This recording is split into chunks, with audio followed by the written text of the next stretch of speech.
ensemble ce nouveau cycle de conférences que nous ouvrons aujourd'hui, donc avec cette conférence par Olivier Vattard, que nous remercions de sa venue. Olivier Vattard, le père Olivier Vattard, qui est chanoine de la cathédrale, qui est vice-président de l'association des Amis de la bibliothèque du Brissonnet et curé de Montreux. Il commence à faire des infidélités. Enfin bon, on va s'en passer pour que ça ira. Donc, nous vous présentons un évêque aujourd'hui qui est de l'Empire, qui est fort mal connu. Et cette conférence, en fait, s'inscrit dans le cycle, dans le colloque qui a eu lieu très récemment, organisé par les archives départementales de Seine-et-Marne, qui a eu lieu à Fontainebleau et à Damary-Lélis, entre le 11 et le 13 octobre dernier. Et nous avons souhaité relayer certaines de ces conférences. Vous verrez le programme dans notre brochure, avec il y a 5 conférences au total, on a vraiment voulu recentrer autour de l'histoire de Meaux et l'histoire de la Seine-et-Marne, l'Empire, le premier empire en Seine-et-Marne. Je vous rappelle aussi également nos prochains rendez-vous, à savoir le 24 octobre à 14h30, une visite guidée autour du palais épiscopal. Le 30 octobre, donc vous pouvez réserver auprès du musée d'Ossuet. Et le 30 octobre, nous avons la détective partie entre 18h et 21h. Ça nous donnera l'occasion de voir le musée, de découvrir le musée sous un autre angle. Donc n'hésitez pas à venir, c'est vraiment très intéressant. Sous un aspect ludique, ça vous donnera un aperçu tout à fait différent du musée. Je laisse la parole au père Olivier Vattard. N'oubliez pas de rallumer vos portables à l'issue de la conférence. Je vous souhaite un excellent moment. Merci beaucoup.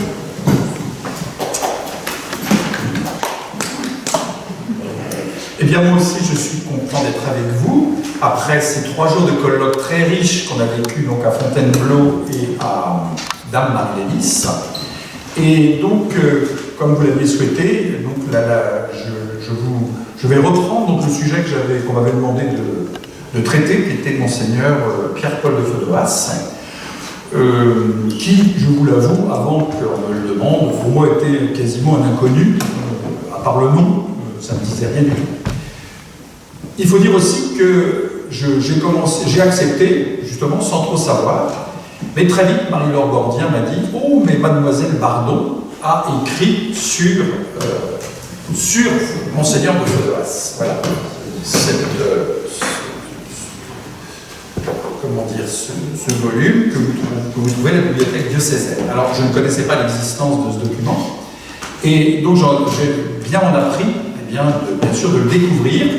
Et donc, aujourd'hui, ce que je vous dis, c'est essentiellement, Mademoiselle Bardon qui va vous le dire, enfin, par ma bouche, puisque c'est à partir de son travail que j'ai bâti cette communication, et j'ai rajouté, bien sûr, 2-3 petites choses, mais en gros, c'est elle qui a fait le travail. Et ça me permet de rendre hommage à cette femme discrète, cette femme qui a beaucoup donné pour Meaux, pour le diocèse, cette femme qui était une grande travailleuse, vous savez, très proche de Monseigneur Vessière. C'était vraiment son père spirituel dans tous les sens, au niveau spirituel au sens propre, mais au niveau historique. C'est d'ailleurs pour ça qu'elle a travaillé en particulier sur Provins. Elle s'est intéressée à Provins à la suite de Monseigneur Vessière. Elle a travaillé même des sujets qui n'étaient pas religieux, comme les tanneries par exemple, qu'elle a publié dans notre bulletin de la Société de Provins. Mais aussi, elle s'est beaucoup intéressée à la région de Meaux, parce qu'elle était elle-même quasi meldoise, on peut dire, elle était de Trilleport, et Dieu sait que Trilleport c'était important pour elle. Et je sais que la médiathèque de Meaux a hérité d'une grande partie de ses notes. Et à mon avis, pour les historiens des années à venir, ce sera une mine. Parce qu'elle notait énormément de choses et elle n'exploitait pas tout. Donc là, il y a une mine. Alors bien sûr, il faut être dans les sujets qui l'intéressaient. Mais voilà. Et puis vers la fin de sa vie, elle s'est beaucoup intéressée aux évêques et aux chanoines. les évêques de Meaux, bien sûr, les évêques de la fin de l'Ancien Régime et du début, en particulier par Phodoas, du début du XIXe siècle. Mais aussi, par exemple, elle s'est passionnée sur les chanoines de Provins, et Dieu sait qu'il y avait de quoi faire. N'oublions pas aussi que cette femme, et j'aime bien le dire, c'était une vie donnée.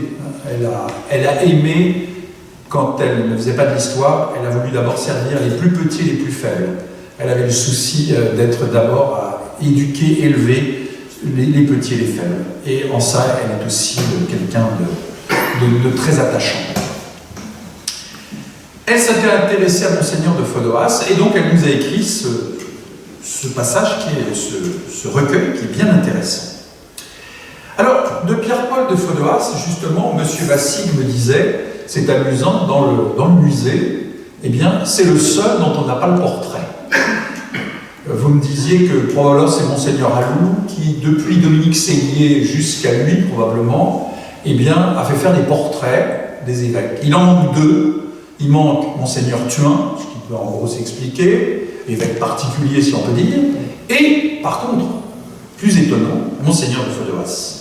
C'est peut-être un signe profond, en effet, d'un évêque extrêmement discret, enfin, extrêmement, peut-être pas extrêmement, mais en tout cas un évêque discret, un évêque qui mérite, à mon avis, d'être découvert, mais qui n'est pas quelqu'un qui a une personnalité tonitruante. Si on s'intéresse d'abord à ses origines, à Pierre-Paul de Phodoas, eh bien, il faut aller dans le Gers. Et vous savez peut-être pas, mais Mademoiselle Bardon, s'étant passionnée de généalogie, en particulier de la généalogie de Phodoas, dont elle se promenait dedans comme dans un château historique, de façon merveilleuse, et Dieu sait que la famille de Phodoas est complexe, avec des branches dans tous les sens, eh bien, elle se promenait très bien là-dedans. Elle était tellement devenue spécialiste des Phodoas qu'elle est devenue la correspondante de la Société d'histoire religieuse de la France pour le Gers. C'est vous dire combien elle connaissait la Seine-et-Marne, mais elle connaissait aussi très bien le Gers. Alors, donc, elle s'est passionnée pour les origines de cet évêque. Alors, Monseigneur de Phodoas appartient donc à une grande lignée, les Phodoas, qu'on titre premier baron chrétien de Guyenne. Donc, vous voyez, des gens relativement importants. Il appartient donc à une branche cadette. La branche aînée s'est éteinte au XVIe siècle. C'est une branche cadette, la branche de Séganville, à laquelle il appartient. Ce sont des gens qui ont un très beau pédigré, mais on ne peut pas dire que la fortune aille avec. En revanche, pour sa maman, c'est tout le contraire. Sa maman est une Béraud de la Barthe, famille de capitouls toulousains, et des gens anoblis relativement tardivement, et qui, eux, par contre, ont une certaine aisance. Donc c'est un peu entre les deux, vous voyez, qu'il va naître. Donc il sera le dernier d'une lignée il a en plus de lui 9 frères et sœurs. 9 frères et sœurs qui d'ailleurs, pour la plupart, n'attendront pas l'âge de 10 ans. Ils vont tous mourir très jeunes.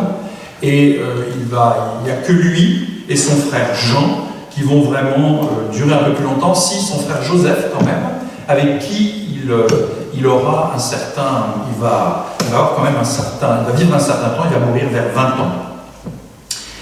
Donc dans cette famille, il va naître à Loustal de Lalanne. Lalanne, si vous regardez sur la carte, c'est un tout petit village. J'ai même vu que Jacques-Olivier Boudon ne dit même pas Lalanne, il dit Miramont, qui est le village d'à côté. Alors, je n'ai pas vérifié si Lalanne est toujours une commune, c'est peut-être pour ça qu'il a peut-être été absorbé par Miramont, mais sur la carte, on voit bien Lalanne. Il naît à Loustal. On ne peut même pas dire le château Phodoas, c'est Loustal, comme on dit là-bas, c'est-à-dire sûrement une belle maison du village. Et on sait donc qu'il est né le 1er avril 1750 dans ce domaine rural. Il se trouve qu'à Miremont, donc juste à côté, juste à côté, il y a un petit couvent du Tiers-Ordre de Saint-François, fondé par une aristocrate au XVIIe siècle. Et ce couvent a beaucoup de liens avec les Phodoas. Et donc, tout naturellement, avec son frère Joseph, eh bien, c'est là qu'ils vont aller étudier. On sait qu'il sera tonsuré à l'âge de 14 ans et demi, et très vite, il va recevoir son premier bénéfice. Alors, son premier bénéfice porte un nom curieux, ça doit être, je n'ai pas vérifié, mais ça doit être un nom assez gersois. C'est ce qu'on appelle un ecclésiaste, comme dans le livre biblique. Un ecclésiaste, c'est une pension versée par un prêtre qui a charge d'âme à un bénéficié. Donc un prêtre qui devait avoir une certaine aisance et qui donne une partie, donc il verse cette pension à ce jeune homme, et son bénéfice est situé en Magnoac. Le Magnoac, c'est si vous descendez dans le Gers, juste au sud du Gers, vous avez le Magnoac et un tout petit village qui s'appelle Perret en Magnoac. Sorti de l'école de Miramont, on l'envoie au Collège Royal de Toulouse, et promotion suprême, et c'est ce qu'elle dit bien, Mademoiselle Bardon, que les Faudois devaient quand même avoir un peu d'argent, parce qu'on les présentait souvent comme des beaux nobles, mais complètement désargentés. Il l'envoie au séminaire de Saint-Sulpice à Paris. Le séminaire de Saint-Sulpice à Paris, c'est pas un séminaire diocésain, c'est un séminaire vraiment de la compagnie de Saint-Sulpice, et il est traditionnel d'y accueillir souvent des élèves particuliers. Aller au séminaire de Saint-Sulpice, c'est aller dans un établissement très coté en France pour former le clergé. Donc il va bénéficier de cet enseignement. Ce qui est curieux, on sait le jour où il a été tonsuré, on sait le jour où il a été sous-diacre, on sait le jour où il a été diacre, et personne ne sait quand il a été ordonné prêtre. C'est quand même assez inattendu. Alors Jacques-Olivier Boudon, lui, il pense par déduction qu'il a été ordonné en 1776. Pourquoi pas? Ça peut paraître tout à fait plausible. Et pourtant, un certain nombre d'éléments nous laissent entendre qu'il serait retourné après à Toulouse, car peut-être que l'ordination se serait faite à Paris. Mais on n'en sait pas plus. Arrivé de retour après son ordination, il va accéder à un bénéfice qui n'est pas une ecclésiaste, qui était sûrement réservé à de très jeunes gens. Il va accéder à quelque chose de bien mieux. Il va devenir chanoine d'une collégiale, la collégiale de Pessan. Donc, si vous êtes déjà allé à Auch, il suffit de sortir d'Auch, faire quelques kilomètres vers le sud-est, et vous tombez à Pessan. Pessan est connu dans l'histoire comme une abbaye du IXe siècle, qui venait d'être sécularisée quand il est né, en 1746. Il est né en 1750. En 1746, la collégiale a été sécularisée, et donc il n'y a maintenant plus de moines, mais il n'y a plus que des chanoines qui vivent chacun dans leur maison. Il y a 12 chanoines avec 2 dignités, dont une dignité est l'abbé, et l'abbé nomme 6 chanoines, et l'archevêque d'Auch en nomme 6 autres. Et bien justement, c'est dans ces 6 de l'archevêque d'Auch qu'est nommé notre ami Phodoas. C'est donc par lui qu'il accède à ce canonicat dans ce petit village. C'est pas très très gros. Voilà. Alors, il ne va pas y vivre énormément de choses, on ne sait pas grand chose de ce qu'il a vécu, mais il y a quand même une chose qui est à noter, c'est qu'il va y avoir, comme ça se produisait surtout vers la fin de l'Ancien Régime, où on cherchait des tas de solutions, surtout sur les questions financières, eh bien, on réunissait les assemblées provinciales. Et donc, dans l'assemblée provinciale d'Auch de 1787, eh bien, on sait qu'il a été le délégué de son chapitre. On ne lui prête rien de particulier, mais il est très probable qu'à cette occasion, il s'est quand même fait remarquer. Quelque chose de curieux est annoncé à son sujet. C'est à ce moment-là que ses biographes vont nous parler du fait qu'il deviendrait chanoine de la cathédrale de Condom et vicaire général. Alors les mêmes doigts, évidemment, quand on dit Condom, tout de suite, eh bien, leurs oreilles se dressent. Bien sûr, on pense à Bossuet. Cet épiscopat, cette année d'épiscopat de Bossuet, il n'est même pas allé, mais en tout cas, il a quand même été évêque de Condom 1 an. Mais Jacques-Olivier Boudon le montre bien, Mademoiselle Bardon aussi, dans les deux cas, eh bien, on n'arrive pas à prouver qu'il a été vicaire général ou chanoine de la cathédrale de Condom. Ce qui est assez curieux, parce que aussi bien les annuaires ecclésiastiques, il n'apparaît jamais. Donc pourquoi a-t-on mis en avant cela? Alors Mademoiselle Bardon elle dit souvent une chose qui est assez juste. Comme je vous ai dit, la famille de Phodoas est un maquis. Il y a tellement de membres que très souvent chez les Fodoras, on mélange, on dit ce qu'un a fait, finalement c'était un autre. Mais là, même si on cherche bien, il n'y a aucun Fodoras qui aurait été susceptible d'être évêque de Pondon et vicaire général. Donc, eh bien, ça gardera son mystère. Est-ce qu'il a commencé à faire cela? On n'en sait rien. On sait simplement qu'à la Révolution, eh bien, il va se cacher probablement dans le village de Pessan. Et il va refuser tout serment. Tout de suite, il prend le maquis, là aussi. Il va vivre caché. Il est probable d'ailleurs qu'il va exercer du ministère dans le village de Pessan. On sait où le trouver pour des baptêmes, pour des mariages. On sait qu'il est là. Et en 1793, par contre, il nous est prouvé qu'il va demander un passeport. Il se fait délivrer un passeport pour aller en Espagne. Donc, très probablement, même si on ne sait simplement qu'il a demandé qu'on lui délivre ce passeport, il est très probable, mais là encore c'est pas sûr, qu'il est parti en Espagne. Et on le retrouve en 1803. En 1803, il s'est mis en règle avec tout le monde, et, chose curieuse, il devient curé de Pessan. Il prend donc ce poste important, oui, c'est quand même une petite ville qui n'est pas négligeable, qui est la cure de Pessan.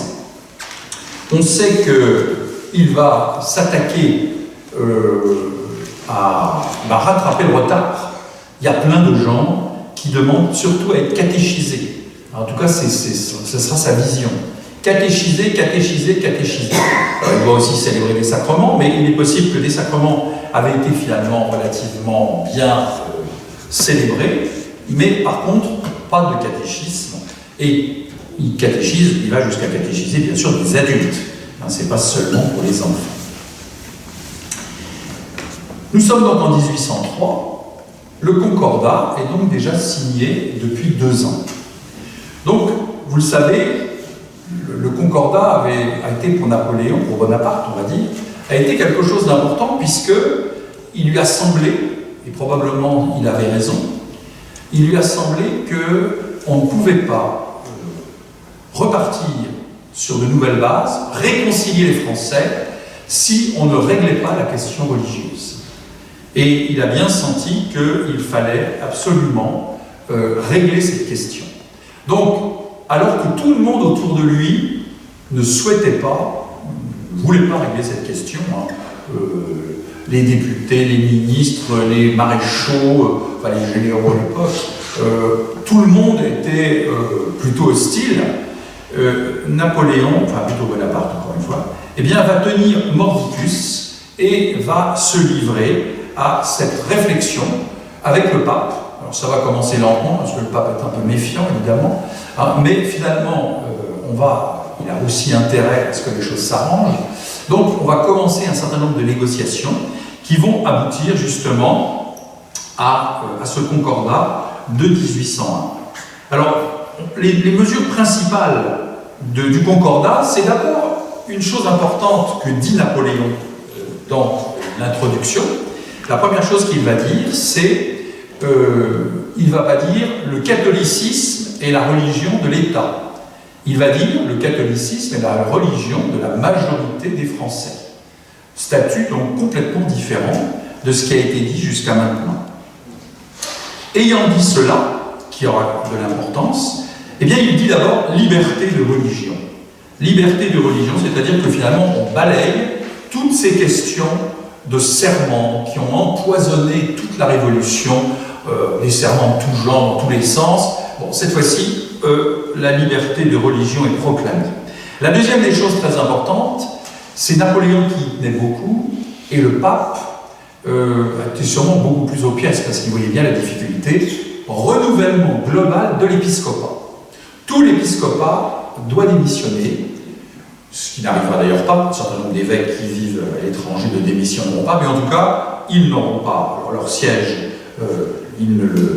on mettra quelqu'un à la place. Donc on renouvelle complètement cet épiscopat. C'était quand même une sacrée mesure. Donc de faire démissionner les constitutionnels, de faire démissionner les prélats de l'Ancien Régime, tout ça, on remettait finalement un peu les compteurs à zéro.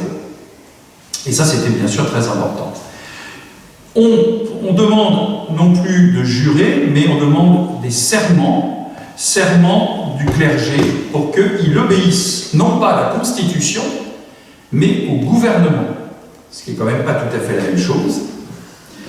Dans le même temps, on va renforcer les pouvoirs des évêques. Et vous savez, l'expression qui va fleurir à cette époque-là, c'est que les évêques sont des préfets violets. Hein, c'est une façon de montrer qu'ils correspondent un petit peu à... Ils sont le pendant, finalement, du préfet. C'était intéressant, parce qu'au colloque sur Napoléon, il y avait une communication sur le comte de Plancy, préfet de Napoléon, et l'évêque. Et ça a bien été conçu comme ça, dans la même idée. Voilà.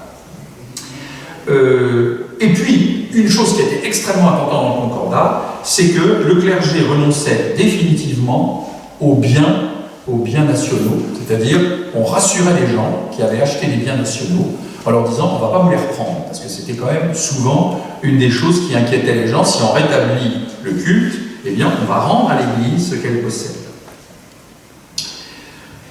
Du coup, le corollaire, c'est que la nation va entretenir le clergé.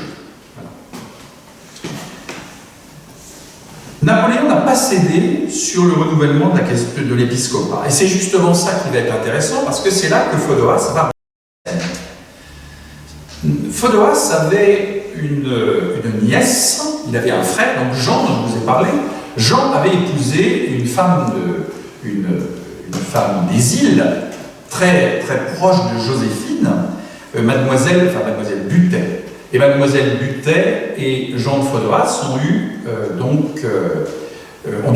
eu une fille, et cette fille, eh bien, Félicité, a épousé à son tour un aide de camp de Napoléon, de Bonaparte, qui va faire quand même pas mal son chemin.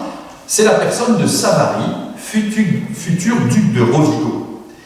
Et probablement, dans les années 1801-1802, c'était l'abbé Bernier, celui qui avait été la cheville ouvrière du Concordat. C'était l'abbé Bernier qui avait un peu en charge de nommer les évêques. Qui allons-nous choisir? Quels évêques vont être choisis? Et donc, d'une certaine manière, il écoutait un peu tout ce qu'on lui disait. Et probablement, Savary a dû lui dire « Ma femme a un oncle qui est très loin dans le Gers, là, c'est un bon curé, bien gentil, qui ne fait pas de vagues, mais qui a de bonnes mœurs. Hein, Napoléon tenait beaucoup, comme les préfets, il fallait qu'ils se tiennent bien, les évêques. Donc, c'était très très important. Il est donc recommandé à Bernier. Mais le cardinal Fesch, l'oncle de Napoléon, va un peu passer derrière et va dire « Oh, il dit Phodoas, c'est une tête un peu légère pour le mettre à la tête d'un grand diocèse comme Meaux ou Rennes », il dit à ce moment-là, parce qu'il y avait cette idée-là. Napoléon lui a en tête de mettre un évêque de La Rochelle, qui s'appelle Monseigneur de Demandols. Et puis finalement, arrive un troisième personnage très important, qui est Portalis, le ministre des cultes, et qui, donc en 1801, on ne retient pas Phodoas, mais quelques années après, 1805, eh bien, Portalis, lui, a repéré Phodoas, et va finalement dire, c'est une bonne chose, et il va probablement convaincre l'empereur, en 1805 on peut dire l'empereur, il va le convaincre, eh bien, de choisir Phodoas. Et donc, vous voyez, par ce cheminement un peu curieux, peut-être on pourrait dire un peu de népotisme, mais à vrai dire, c'est probablement pas ça, c'est qu'il fallait chercher, l'épiscopat était entièrement renouvelé, il fallait bien trouver les gens qu'il fallait, hein, eh bien, on trouve malgré tout que Phodoas peut faire l'affaire.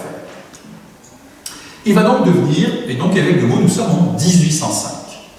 À quoi ressemble la Seine-et-Marne au moment où Monseigneur de Phodoas arrive en Seine-et-Marne? On va dire à quoi ressemble le diocèse, plus exactement.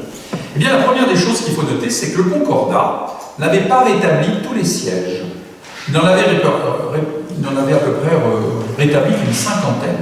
Ce qui fait que pas mal de diocèses étaient constitués de 2-3 diocèses anciens.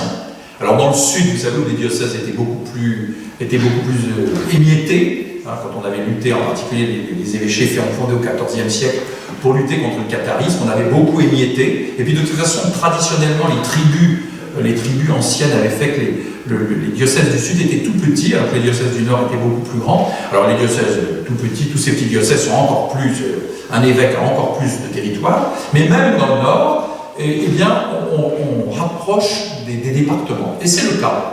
Quand Monseigneur de Foderas va arriver, il n'est pas seulement évêque de Seine-et-Marne, il est évêque de Seine-et-Marne et de la Marne. Attention, aujourd'hui, vous savez, le diocèse de Sens, le diocèse de Reims, c'est la Marne, enfin l'arrondissement de Reims, plus les Ardennes. À cette époque-là, il n'est pas question des Ardennes. J'ai vérifié d'ailleurs, les Ardennes à cette époque-là sont rattachées à l'évêque de Metz. C'est assez inattendu, mais c'est comme ça. C'est à cheval sur l'Aisne, parce qu'il y a un morceau de Luxembourg qui fait que ça fait comme ça, un évêché tout en, comme une couronne, autour de l'Aisne. Il a donc que la Marne. Ce qui fait qu'il est évêque de Meaux, mais dans sa corbeille, il a aussi Reims et Chalon-sur-Marne. Vous noterez d'ailleurs Reims. On voit très bien que, sûrement dans le Concordat, on n'a pas voulu mettre trop Reims en avant, hein, parce que finalement, dans ce diocèse, l'évêché est quand même très très déporté. C'est pas central, c'est vraiment déporté vers l'ouest. Mais c'est bien ce diocèse-là. Donc le diocèse à cette époque-là compte 616 000 habitants, dont 340 000 en Seine-et-Marne. On note, alors le Concordat avait inventé un système nouveau. Il y avait des curés par canton. Chaque canton avait son curé, et c'est le gouvernement qui payait le curé. Et puis ensuite, il y avait des desservants, c'est-à-dire les anciennes paroisses, qui n'étaient pas qui étaient dans un canton, mais n'étaient pas chef-lieu, étaient, à ce moment-là, on ne les appelait pas curés, les gens devaient les appeler curés, mais ils étaient desservants. En Seine-et-Marne, à cette époque-là, il y en a, en tout et pour tout, il y en a 748, ce qu'on appelle succursales, le desservant est à la tête d'une succursale, 748, il y en a 354 en Seine-et-Marne. Mais en 1813, sur les 354, il y en a 280 qui ne sont pas pourvus. C'est vous dire que le système en Seine-et-Marne, c'est pas vrai partout, puisque le Concordat c'était pour toute la France. En Seine-et-Marne, comment dire, donc, on voit tout de suite, il y a quelques problèmes pour recruter. Et puis ensuite, il y a une troisième classe, ce sont les annexes. Les annexes. Alors les annexes, c'est là où le prêtre va biner ou triner. Je ne sais pas si vous connaissez cette jolie expression ecclésiastique qui veut dire qu'un prêtre on va dire la messe 2 fois le dimanche dans sa paroisse et dans l'annexe. Donc parfois d'ailleurs, certains prêtres ont plusieurs annexes. Alors ça, c'est plus compliqué. Mais donc, il y a 452 annexes dans le diocèse, dont 169 en Seine-et-Marne. Moi, je me souviens très bien quand j'ai acheté, j'étais encore jeune, en 1976, j'ai acheté l'ordo du diocèse de Meaux, parce que ça m'intéressait déjà, et c'était amusant parce qu'au bout dans certains clochers, il y avait écrit annexe encore.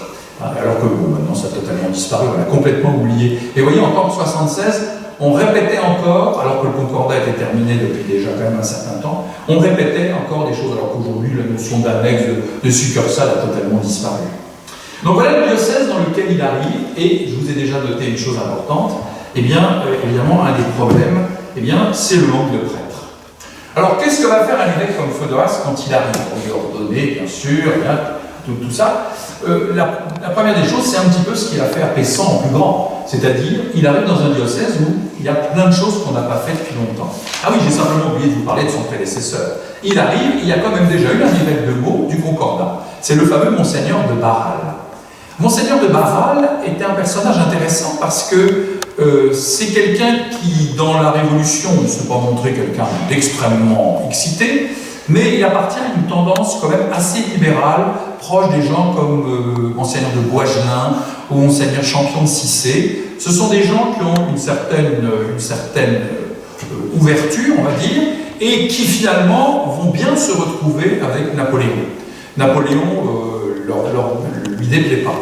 Et d'ailleurs, ça ne va pas manquer, Monseigneur de Barral, quand on va recréer la grande aumônerie autour de Napoléon, va être aumônier de l'empereur. Donc quelqu'un qu'il va fréquenter. Pour vous montrer qu'il était assez libéral, on sait que Monseigneur de Foderas avait été initié dans une loge maçonnique sous l'Ancien Régime, probablement. C'est ce que m'a fait d'ailleurs objecter un des participants au colloque. Quelqu'un lui demandait s'il y avait des évêques francs-maçons.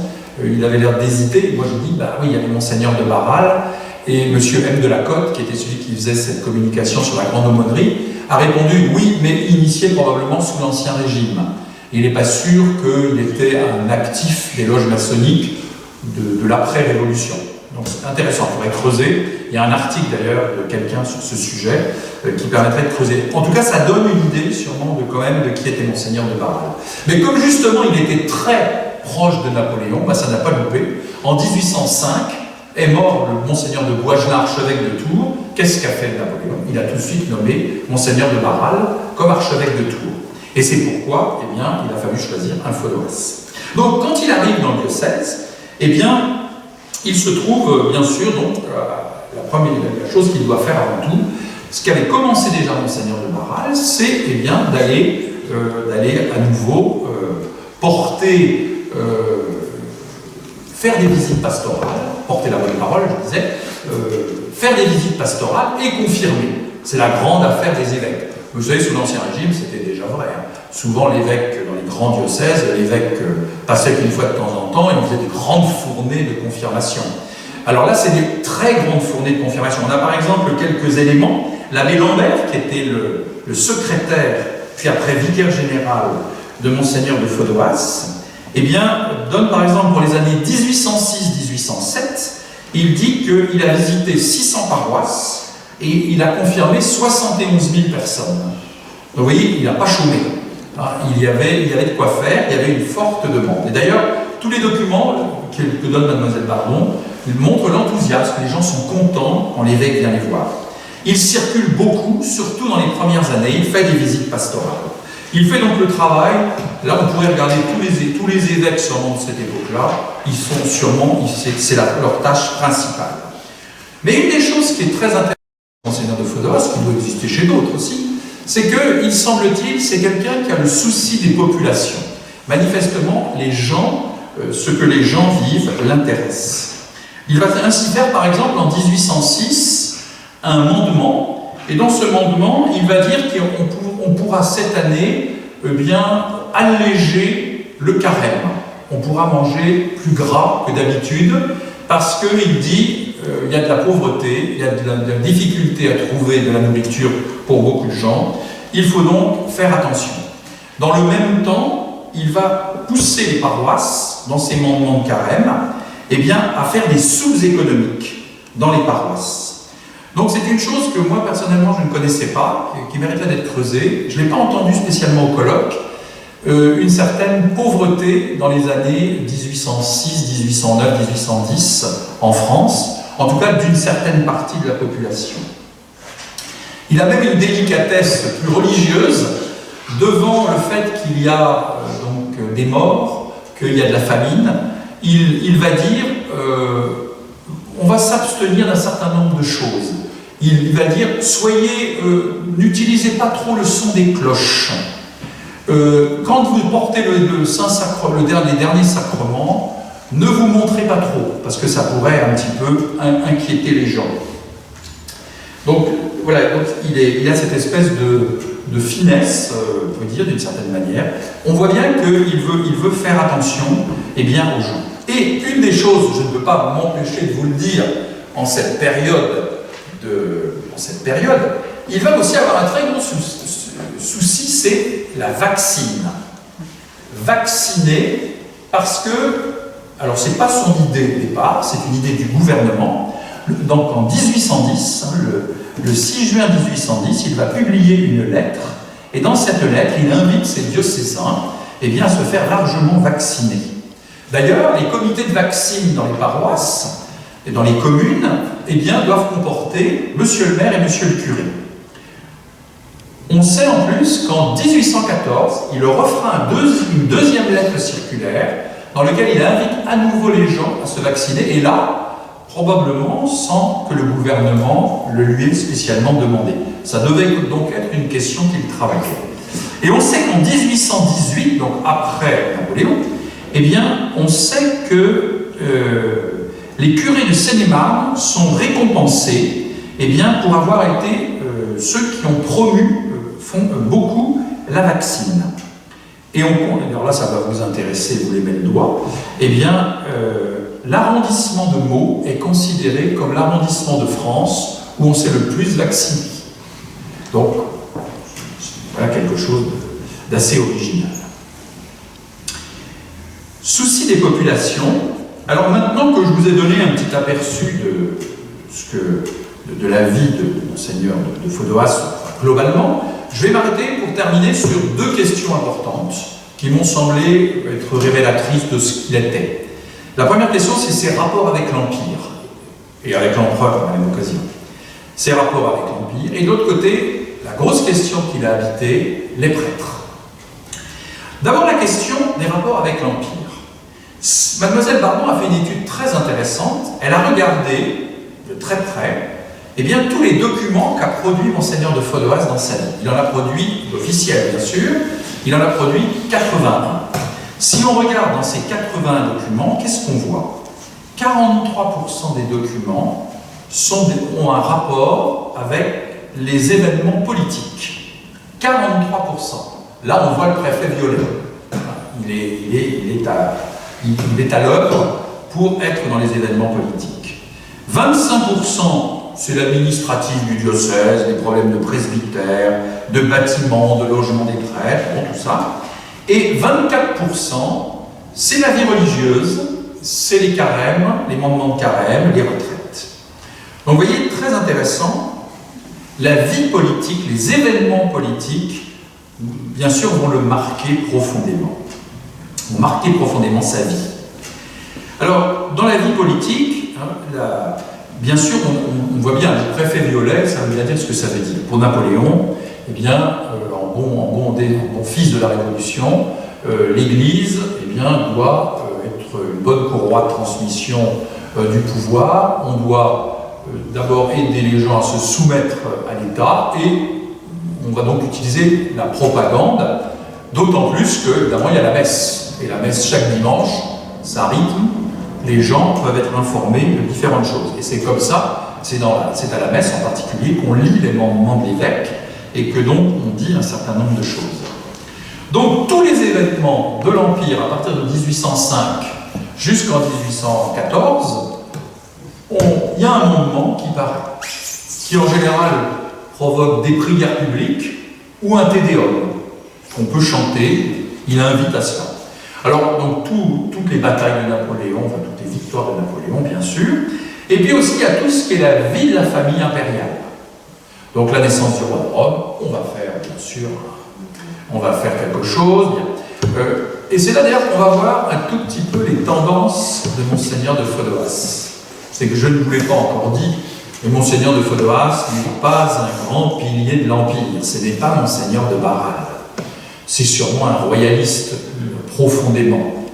Alors, on s'aperçoit, c'est un homme soumis, hein, il a vraiment fait tout ce que Napoléon a demandé. Mais parfois, on remarque simplement une chose, que remarque très bien Mademoiselle Bardon, il traîne. Il traîne pour annoncer des choses. Alors l'administration, par exemple, l'arrivée de Marie-Louise, la littératrice Marie-Louise, on s'aperçoit que c'est annoncé vers quelques mois avant, et l'administration lui rappelle qu'il n'a pas fait de mandement. Alors vite, il se dépêche pour dire qu'il n'était pas très au courant, il ne savait pas très bien. Mais bon, il fait ça. Voilà. Alors il est aussi parfois amené à accueillir des gens. Par exemple, dans ce palais, eh bien, arrive la future femme du roi Jérôme. C'est la fille du grand-duc de Wurtemberg, enfin du duc de Wurtemberg. Et cette fille, c'est Catherine de Wurtemberg.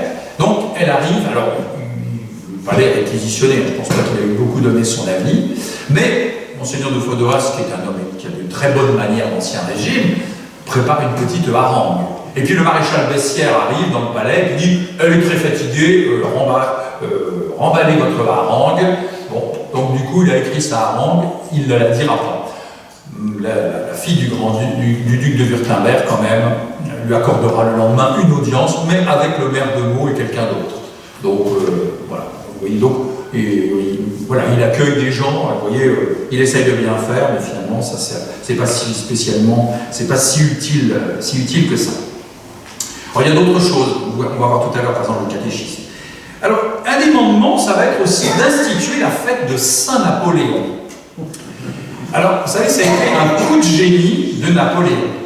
Napoléon porte un prénom, en effet, peu courant, et il va finir par découvrir, on ne sait pas trop comment exactement, que, eh bien, il a bien un saint patron, qui est italien, et ce saint patron, eh bien, est fêté curieusement le 15 août. Tiens, comme un fait exprès, le jour de la fête patronale de la France. Et voilà qu'il va donc dire, eh bien, le 15 août, nous fêterons Napoléon, la Saint-Napoléon. Alors, nous avons un témoignage de Mademoiselle Bardon qui est intéressant, du chanoine Itier. Le chanoine Itier, pour ceux qui connaissent un peu l'histoire de Provins, c'est un personnage extrêmement intéressant parce qu'il a beaucoup écrit, et c'est lui, en fait, qui rétablira, c'est lui qui sera rétablira le culte concordataire à Provins, et pendant la Révolution, il aura une importance très grande. Et il a écrit énormément. Dans un de ses livres, il dit « Mais pour qui nous prend-on le 15 août, c'est la fête de la Vierge, il n'est pas question de fêter Saint-Napoléon. D'ailleurs, j'ai regardé dans le Martyrologe, Saint-Néapolis, donc il fait le rapprochement, peut-être Napoléon aussi, Saint-Néapolis se fête le 2 mai. Donc pourquoi nous imposer de le fêter le 15 août? Force est de constater que Phodoas, lui, a fait le mandement et il n'a rien dit, une fois de plus. Il a laissé faire, il faut un Itier pour dire quelque chose. Quelque temps après, Napoléon va instituer un nouveau catéchisme. Le catéchisme dit de 1806. Ce catéchisme de 1806 n'est pas nécessairement une mauvaise chose de prime abord, parce que les diocèses ayant été profondément modifiés, un diocèse, vous voyez, comme mot, la plus grosse partie c'était le diocèse de Sens, il y avait l'ancien diocèse de Meaux pour partie, un grand morceau du diocèse de Paris, un peu du diocèse de Troyes, un peu du diocèse de Senlis, bon, un peu un petit peu du diocèse de Soissons, voilà. Bon, du coup, il y avait plein de catéchismes autrefois, donc pourquoi pas unifier? C'était pas nécessairement une mauvaise idée. Mais ce qui ne va pas plaire aux évêques, c'est que ce catéchisme, eh bien, les évêques ne veulent pas du tout être associés à son écriture. Napoléon va le confier à un abbé, l'abbé d'Astros, qui deviendra un personnage important par la suite, et l'abbé d'Astros va rédiger son catéchisme. Alors il y a quand même une consolation pour les habitants du diocèse de Meaux, il s'appuie essentiellement sur Bossuet. Donc c'est d'abord de Bossuet qu'il va tirer cela. Donc eh bien il faut, donc les évêques vont un peu protester, et là pour une fois, Monseigneur de Phodoas va manifester quand même qu'il est un tout petit peu gêné. Il va faire remarquer dans le mot qui accompagne l'arrivée du catéchisme, il va faire remarquer les évêques sont les seuls juges en matière de foi. Il trouve quand même que Napoléon exagère un peu, parce qu'évidemment dans le catéchisme, il y a toute une part qui est consacrée au devoir qu'on doit à l'empereur.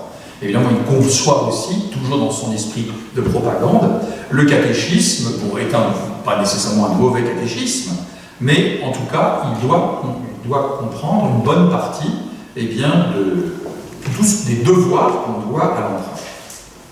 Et c'est encore un des endroits où on voit aussi que Monseigneur de Phodoas a dû un tout petit peu traîner la patte, puisque le catéchisme est proclamé le 4 avril, et lui ne publiera que le 20 décembre.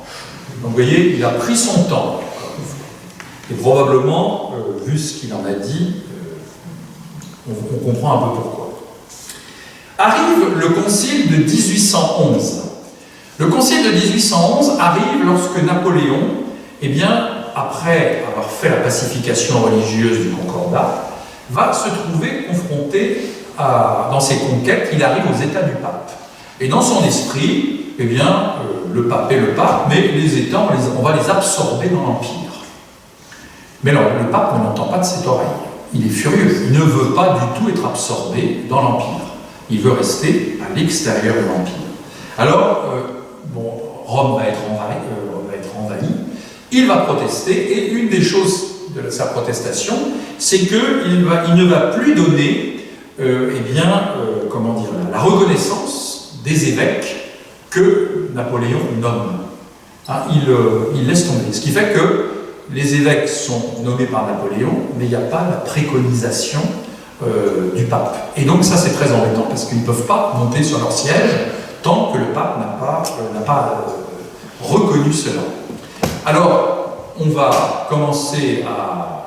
Napoléon se fâche, il s'empare il s'empare de Bicêtre et il va d'abord essayer de l'emmener en France, puis ça va marcher, on va l'emmener à Savonne, sur la bordure de la mer, pour le pousser à régulariser tout ça. Les évêques de France, qui finalement ont remarqué que le concordat, ça marche pas si mal, sont un peu embêtés. En général, ils tergiversent. Ils essayent de temporiser, voyant que les choses ont du mal à avancer, d'où un trouble profond, car tous les évêques ne partagent quand même pas les mêmes idées. Du coup, Napoléon a une idée, lui qui est un bon, qui défend des thèses gallicanes, eh bien, puisque les gallicans aiment bien les conciles, on va leur faire un concile national. Donc son idée va se faire, on va réunir les évêques. Et on sait que Monseigneur de Fodoras y est allé. C'était à Notre-Dame de Paris, grande réunion d'évêques, et après travail dans les commissions. Seulement, dans le travail, une des idées qui va finir par apparaître, c'est on va laisser au pape le temps de nommer les évêques, et s'il ne les nomme pas, eh bien nous les nommerons nous-mêmes. C'est-à-dire qu'on reprend les vieilles questions du XVe siècle, des pragmatiques sanctions, retrouver toutes ces questions-là, qui étaient de dire, bon, après tout, le concile est supérieur au pape, donc pourquoi pas nommer nous-mêmes les évêques. Et là, évidemment, c'était sûrement l'excès de trop. L'excès, tout simplement. C'était l'excès. C'est-à-dire qu'un certain nombre d'évêques, là, ne sont pas prêts à franchir le pas. Et c'est d'ailleurs que ça peut être intéressant de voir que le 19e siècle va être un siècle ultramontain et moins gallican. C'est peut-être une des premières manifestations où d'un seul coup, il y a quand même l'idée, peut-être un évêque du XVIIe siècle aurait dit la même chose quand même, bien que gallican, mais il y a quand même l'idée de dire on peut quand même pas, ça ne peut pas se faire, ça ne marche pas. Et donc, il va y avoir des évêques qui vont protester. Alors Napoléon ne va faire ni une ni deux, mais alors, il va en mettre 3 en prison, donc pour les calmer les autres. Et effectivement, les autres ne vont pas trop protester. Et finalement, le concile finira en eau de boudin. Il n'y aura pas vraiment... il les dispersera, il essaiera d'en faire quelque chose, mais ça ne marchera pas. On n'arrivera pas à réussir à faire quelque chose. Alors, vous savez qu'après, Bicêtre va arriver à Fontainebleau, qui nous intéresse au premier chef, et c'est en 1812, donc l'année suivante, on aurait pu penser que Monseigneur de Fodoras, ayant un si illustre diocésain, eh bien, passerait son temps à être au pied du pape. Eh bien, pas du tout. Pas du tout, parce que Napoléon surveille qui va voir le pape. Et donc, finalement, Monseigneur de Fodoras n'a vu le pape qu'une seule fois, et encore dans une fournée, à plusieurs. C'était le 5 février 1813. Monseigneur Allon dit dans sa chronique des évêques de Meaux, il l'a vu 2 fois. Alors, la deuxième fois, on ne sait pas quand c'est, peut-être, c'est pas impossible.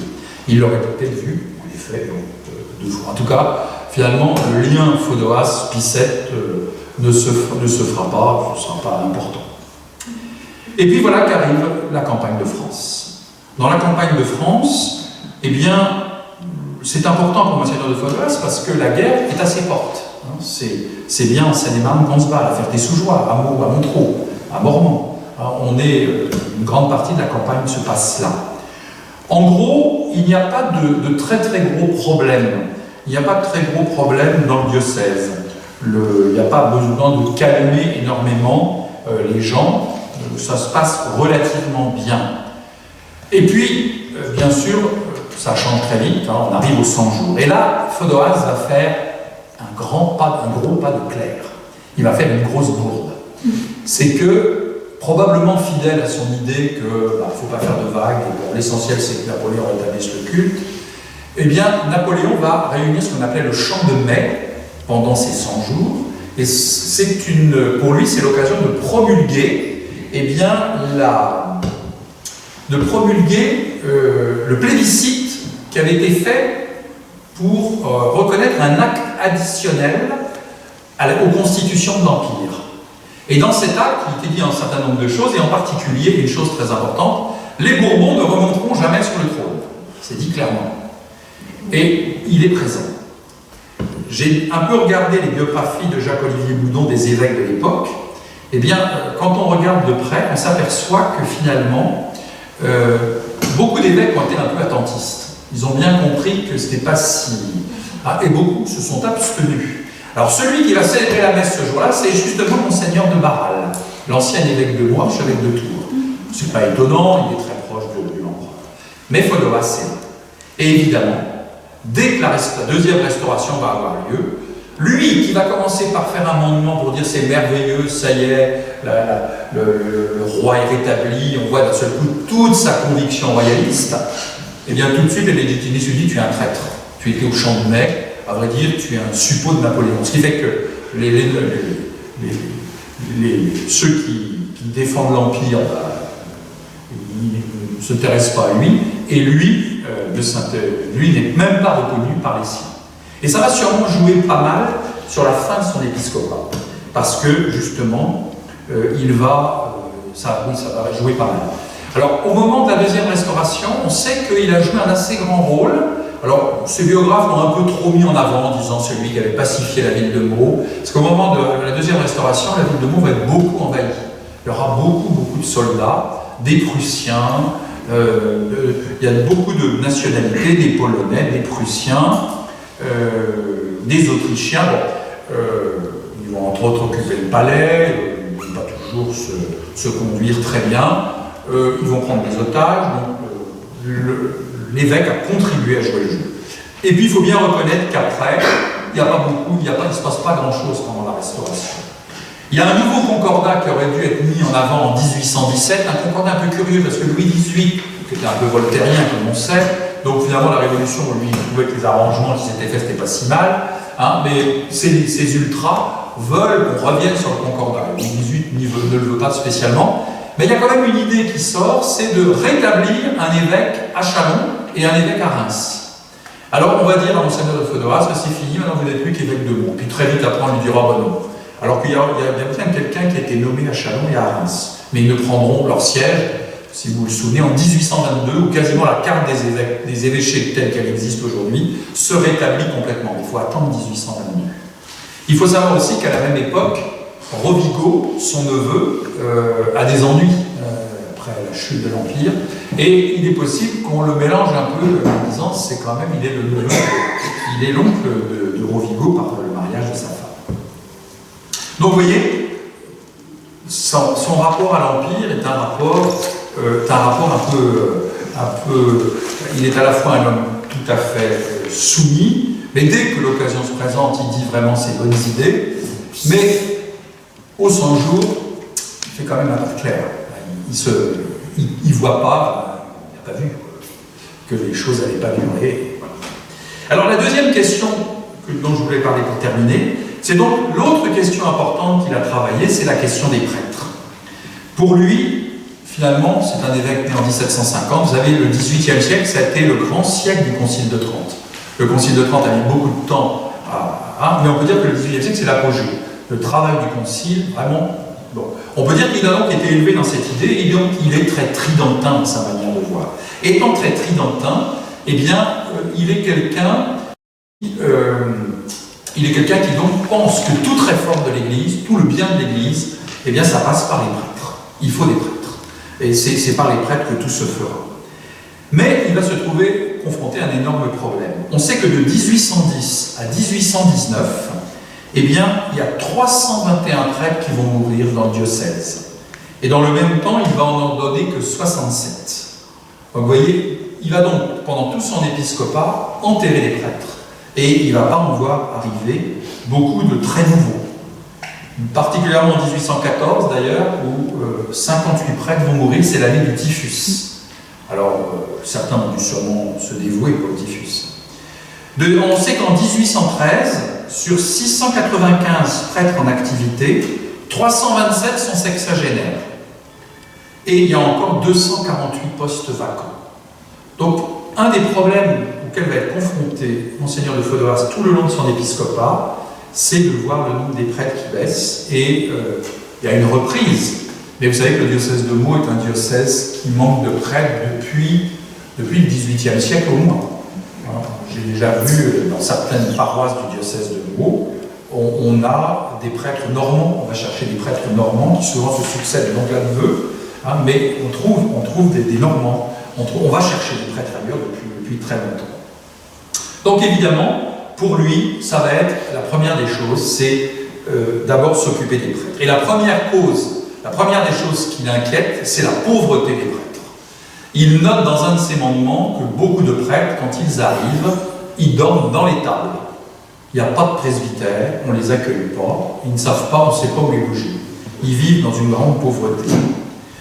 Donc, une des choses qu'il va d'abord faire, c'est, dans la caisse ecclésiastique, c'est de donner des pensions à pas mal de prêtres, en particulier âgés et malades. Il va écrire aux maires, puisque les maires payent les desservants. Les curés, finalement, il n'y en avait que 29.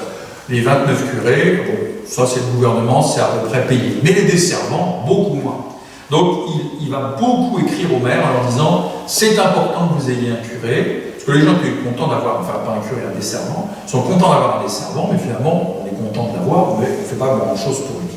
Donc il va beaucoup se battre, il écrit à tous ces maires pour leur dire « donnez de l'argent à vos desservants pour qu'ils puissent vivre ». Il écrit aussi aux paroissiens dans ses mandements, et il ne va pas manquer de leur dire faites vivre vos prêtres. Et il est parfois très dur, il dit il vous porte l'essentiel et vous ne vous occupez pas de lui.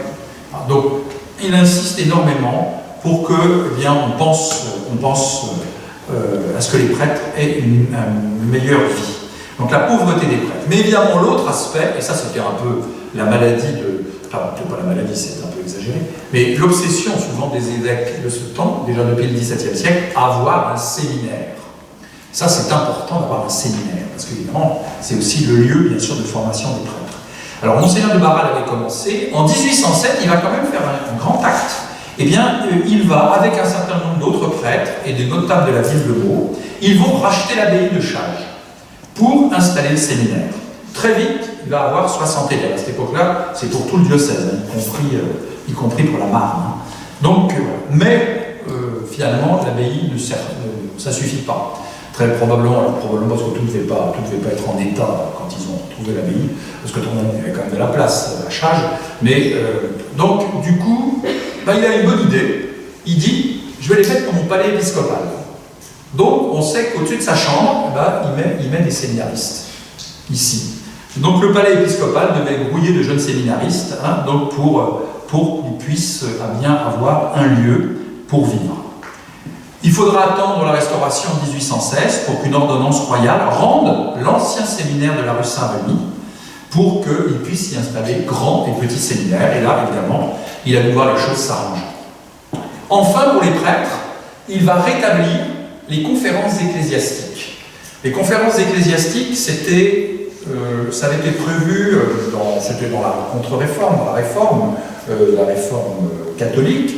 C'était un peu que les prêtres ne soient pas trop isolés, qu'ils se retrouvent, et puis qu'ils travaillent des questions. Donc une espèce de formation permanente.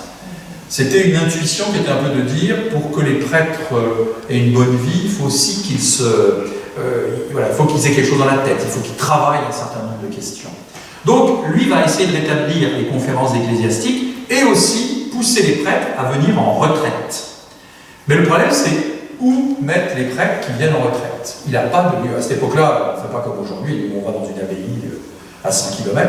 À cette époque-là, on faisait la retraite dans le diocèse, comme faisait Saint Paul à Saint-Lazare. Il disait aux prêtres, venez passer quelque temps dans le séminaire. Alors, le problème, c'est que son séminaire, il ne sait pas où mettre les gens déjà, il ne sait pas où mettre les séminaristes. Alors, il ne va pas y mettre les prêtres.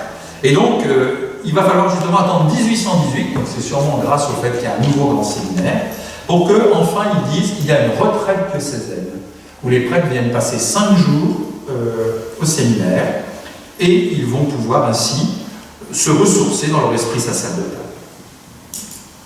Donc vous voyez, grande question. Il n'est pas très original, Monseigneur de Fodoas, mais on peut dire que sur cette question-là, il est un peu sur tous les fronts. Il fait le maximum et probablement son effort à payer. Ne serait-ce que par exemple pour les maires, on voit qu'il fait des mandements au début de son épiscopat, il ne les fait plus vers le milieu ni vers la fin. Il est donc probable que les maires se sont mis à payer un peu plus leurs desservants. Comment finira-t-il sa vie? Eh bien, malheureux donc de ces soucis de la restauration, ayant des problèmes de santé, il perd de plus en plus la vue, En 1819, il décide eh bien, de démissionner.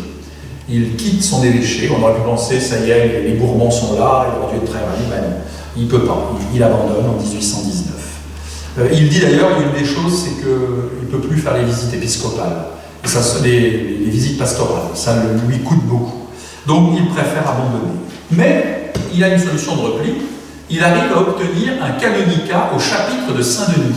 Alors le chapitre de Saint-Denis, ça avait été, vous savez, le chapitre de Saint-Denis, ça avait été le lieu où Napoléon avait envisagé de se faire enterrer, lui et sa dynastie.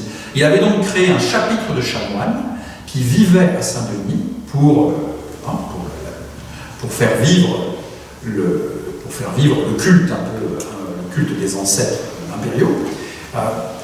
Les Bourbons, finalement, reprennent l'idée et recréent un chapitre avec un primicier, c'est-à-dire un doyen, 12 chanoines d'honneur qui sont toujours des évêques, et 24 chanoines qui font le boulot, si je puis dire, qui sont sur le terrain, qui vraiment font la vie liturgique. Parce que les 12 chanoines d'honneur qui sont toujours des évêques ne vivent pas, à vrai dire, au chapitre. Moi, j'ai appris ça, je ne savais pas ça, je l'ai découvert. Eh bien, Fodoas obtient un canonicat. Il n'ira jamais à Saint-Denis, il se retire à Paris, rue des Tournelles, et c'est dans cet immeuble de la rue des Tournelles, le 3 avril 1824, qu'il va s'éteindre. La fin de sa vie est très belle, il est abîmé dans la piété, et il verse il verse plein, tout l'argent qu'il a, il le donne. À qui donne-t-il en premier? À son séminaire. Mais il en donne aussi à Pessan, comme quoi il n'avait pas oublié le Gers. Pour terminer, que dire? La grande qualité sûrement de Fodoas, c'est un homme modeste et simple. Une des choses qui revient tout le temps dans sa biographie, c'est sa douceur. Et je n'ai pas pu m'empêcher de penser qu'il avait un petit peu cette douceur d'Ancien Régime. Ça devait être un homme qui avait des belles manières, c'était un homme qui devait être, en effet, n'élevait jamais la voix, qui parlait avec... on sait qu'il était plutôt doué dans la conversation, c'était un très mauvais orateur, il prenait jamais il prenait la parole quand il devait, mais en tout cas, c'était pas un orateur. Sa douceur va favoriser une pacification. Finalement, c'était un peu ça que Napoléon voulait. Il voulait aussi des évêques qui pacifient le pays. Et pour lui, l'important, c'est de favoriser le retour à la religion. Il fera d'ailleurs une chose très belle. En 1808, Monseigneur Thuin, l'évêque constitutionnel, va mourir. Eh bien, il va autoriser à ce que Monseigneur Thuin soit enterré dans la cathédrale de Meaux. Alors, il faut savoir que Monseigneur Thuin s'était réconcilié avec l'Église. Vous avez vu, s'il n'était pas réconcilié avec l'Église, je ne suis pas sûr qu'il aurait... Enfin, encore que j'en sais rien, mais bon. En tout cas, il se réconcilie avec l'Église et il aura droit à mitre, crosse sur le cercueil. J'ai pas vu que c'est lui qui célébrait, je pense que c'était le curé de la cathédrale, mais il était peut-être là, présent. J'ai pas, ça, il ne me le dit pas. Mais très probablement, en tout cas, ce qui est important, c'est que, et vous savez, c'était une des choses que Napoléon voulait, c'est que les constitutionnels, ceux qui avaient fait l'Église constitutionnelle et les autres, eh bien, ça se réconcilie. Il y avait d'ailleurs des quotas dans les épiscopats. Il fallait un certain nombre d'évêques constitutionnels dès les origines, dès 1801. Et après, il fallait que les évêques mettent des prêtres constitutionnels dans les cures et dans les desserrements. Il ne fallait pas qu'ils les mettent de côté. Donc, on peut dire que de ce côté-là, je pense qu'il a été bien ça. C'est un homme attentif à son temps, mais finalement, ça a toujours été un homme à brosse-poil. C'était quelqu'un qui n'a jamais aimé Napoléon, mais Napoléon le lui a bien rendu. Le chanoine Lambert dit il n'a parlé que 2 fois Napoléon. C'est pas beaucoup. Il devait quand même aller à Fontainebleau. Quand l'évêque était à Fontainebleau, en tant qu'évêque du lieu, il devait y aller. Enfin, à mon avis, il devait faire des allers-retours, ça devait être assez bref. Alors, c'est ça qui est à mon avis intéressant, qu'on peut, je crois, retenir de Monseigneur de Fodoas. C'était, donc, on ne peut pas dire qu'il était un grand évêque politique, encore que, à mon avis, le choix qu'il avait fait, c'était un peu politique de dire Napoléon, je ne l'aime pas particulièrement, c'est l'homme que la Providence a choisi pour rétablir la religion, alors allons-y, respectons ce que veut Napoléon. L'essentiel, c'est que le culte se rétablisse, et ça nous permettra d'abord et avant tout, eh bien, d'avoir une attitude pastorale, car finalement, je crois que la grande qualité de Monseigneur de Fodoas, c'est un pasteur qui, justement, en particulier, eh bien, s'est d'abord intéressé, je crois, à tout son diocèse, mais c'est passé par les prêtres. Je vous remercie.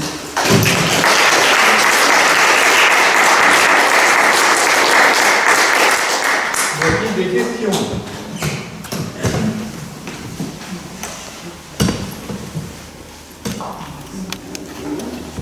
Oui, allez-y alors.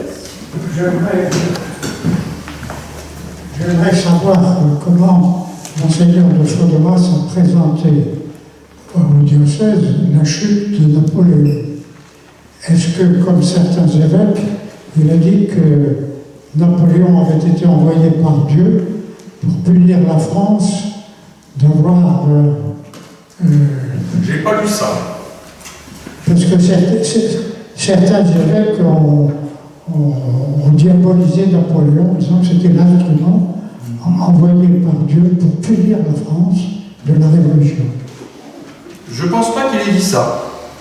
Je pense que c'était pas sa manière d'être, de ce que j'ai compris de lui. Il n'était pas aussi radical que ça. Je crois qu'il était beaucoup plus du côté de se réjouir de l'arrivée des Bourbons. Pour lui, enfin, se rétablissait ce qui était bon, c'est-à-dire il fallait enfin, on avait enfin le roi qu'on héritait. C'était vraiment la chose importante. Que je regarde bien. Je sais plus où elle le dit à un moment donné, mais à mon avis, il n'est pas, de ce que j'ai lu, il n'est pas aussi violent. Et ça lui correspondait. Je regarde. Qu'est-ce qu'elle aurait pu parler de ça? C'est sur être là.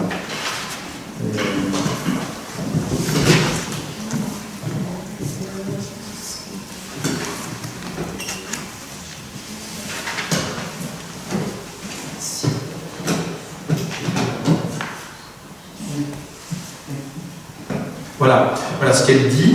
Le 16 mai 1814, il publie un mandement prescrivant un tédéum pour l'entrée de Sa Majesté Louis XVIII dans sa capitale et des prières publiques pour la bénédiction de son règne. Bien que se nommant toujours baron, il avait été fait baron d'Empire, mais tous les évêques étaient faits barons d'Empire. Le plus intéressant, c'est quand ils étaient faits comtes d'Empire. Alors là, c'est là que Napoléon les repérait. Par exemple, Monseigneur de Barral était comte d'Empire. L'évêque laisse... bien que se nommant toujours baron et membre de la Légion d'honneur, l'évêque laisse libre cours à ses sentiments monarchistes, se réjouissant d'avoir dans le nouveau monarque un souverain qui mettra fin à l'irréligion. Début de citation, l'Église et l'État raffermis sur leurs bases antiques se prétendent désormais des secours mutuels et salutaires. Mais elle ne dit pas plus, alors elle ne donne pas tout le mandement, mais elle n'a pas noté particulièrement qu'il était agressif envers Napoléon.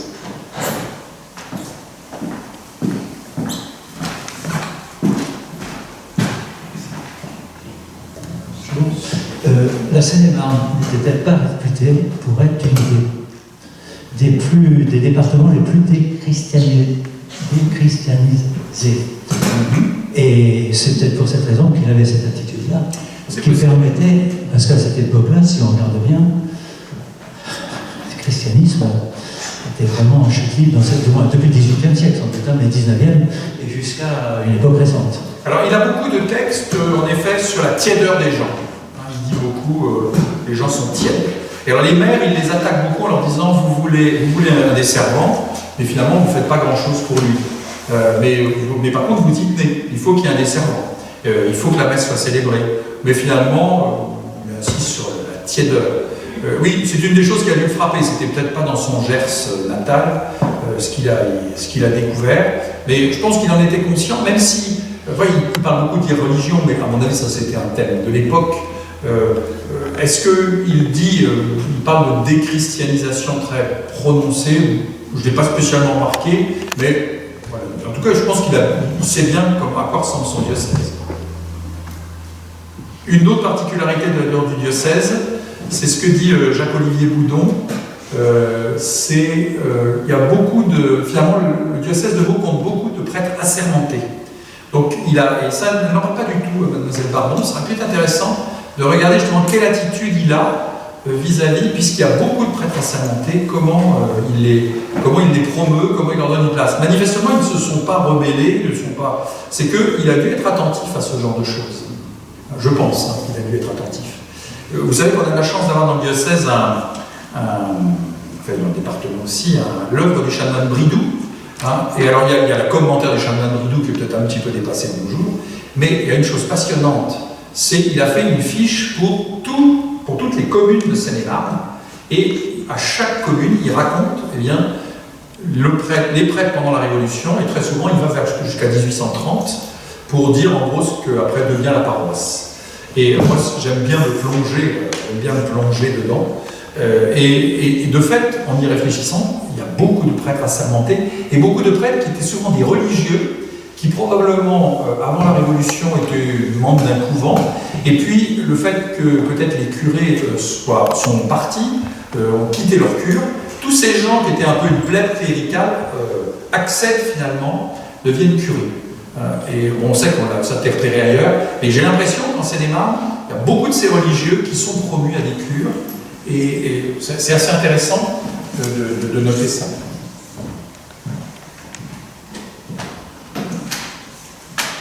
Y a-t-il d'autres questions ou remarques?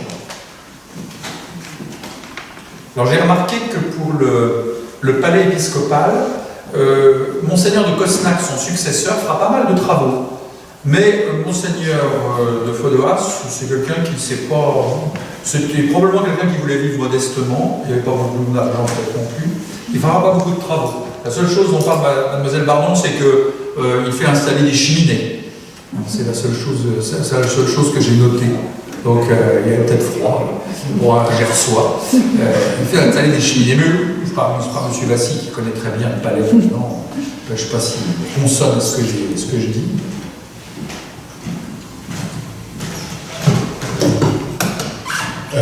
C'est probable parce qu'on a surtout sur l'ouest du palais épiscopal, des cheminées qui sont des cheminées du XIXe siècle et qui vraisemblablement ne devaient pas exister. Il ne devait pas exister de cheminée sur cette aile-là sous l'Ancien Régime. Après, on n'a pas de détails exacts pour savoir si c'est la sous-préfecture qui les a installés, puisque au moment de l'Empire et sous l'épiscopat de Monseigneur de Fodoras, c'est encore le cas. Le palais épiscopal est partagé entre l'évêché qui est revenu et la sous-préfecture qui est encore en place.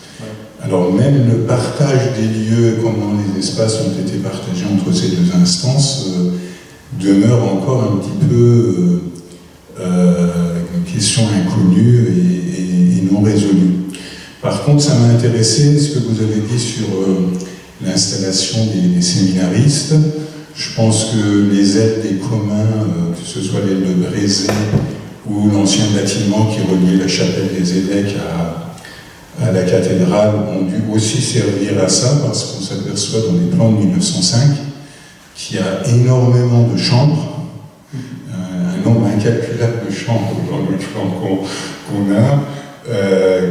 Et ça pourrait s'expliquer par le fait que, sans doute à un moment donné au XIXe siècle, il y a eu un nombre beaucoup plus important de personnes qui ont habité les lieux, donc peut-être notamment ces séminaristes. Elle dit qu'il fait faire une cheminée à la Desanneau. Je ne sais pas si vous connaissez cette expression. Qu'est-ce que c'est qu'une cheminée à la Desanneau? Je ne sais pas. Avec grillage, pelle et pincette. Et une autre cheminée en les mêmes formes et dimensions avec la même garniture qui coûtera 144 francs et deux parties de tenture en papier rayé jaune et blanc sur toile avec leur bordure, 24 francs.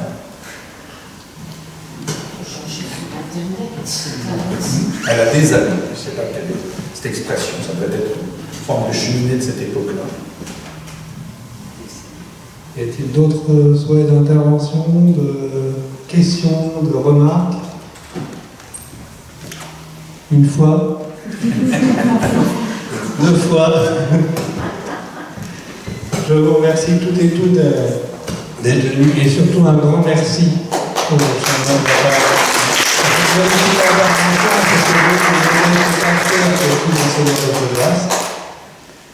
Pour en ce qui concerne les conférences, on se retrouve pour la prochaine conférence le 20 novembre, ici même, le samedi 20 novembre à 16h.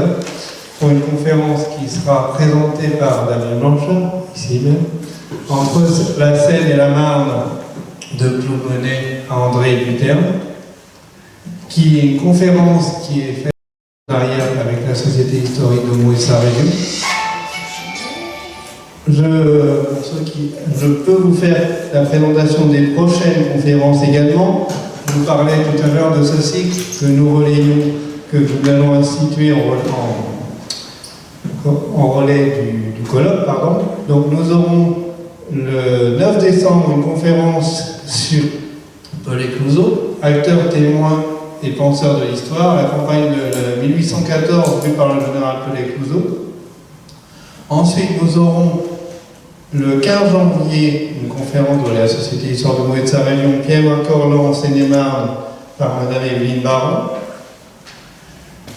Nous revenons à l'Empire avec le comte de Plancy, préfet de Seine-et-Marne et dernier préfet de l'Empire. Ce sera le 10 février par le directeur des archives départementales, Joseph Schmauch. Nous aurons le 7 avril une conférence sur le musée Bossuet se cache à Couvray pendant la Seconde Guerre mondiale par Marie-Jeanne Meursault, en lien avec l'exposition qui se tiendra organisée par la municipalité de Couvray à l'occasion de l'exposition à Couvray sur le thème, en fait, sur comment les collections du musée Bossuet se sont retrouvées au château de Couvray pendant la Seconde Guerre mondiale. Ensuite, mystère. Non, mais de toute façon, ne vous inquiétez pas, on vous préviendra de la suite des événements. C'était juste pour vous faire une rapide présentation. La gendarmerie en Seine-et-Marne sous le consulat et l'Empire, ce sera le 9 avril. Vous aurez ensuite une conférence sur les hôtels-lieux de Château-Thierry et de Meaux par Nicolas Rousseau et François Didolo. On retrouvera le jardin Bossuet, du jardin Bossuet au jardin Munibert, le jardin et la nature au XVIIe siècle, Ariane Soulevski.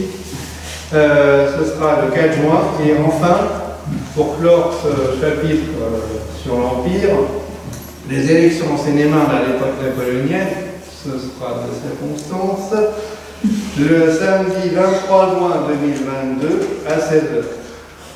De toute façon, je vous invite, pour ceux qui n'auraient pas encore pris la brochure, à le retirer auprès de nos collègues au rez-de-chaussée. Vous pouvez aussi vous donner votre adresse courriel aux collègues pour être prévenus et recevoir votre infolettre. Et la dernière nouveauté du musée, puisqu'on en a plein maintenant, c'est que nous avons en plus un Facebook et un Instagram. Donc, n'hésitez pas à nous contacter, bien sûr, nous sommes là du mercredi au dimanche et on est toujours à votre disposition. Voilà. Merci.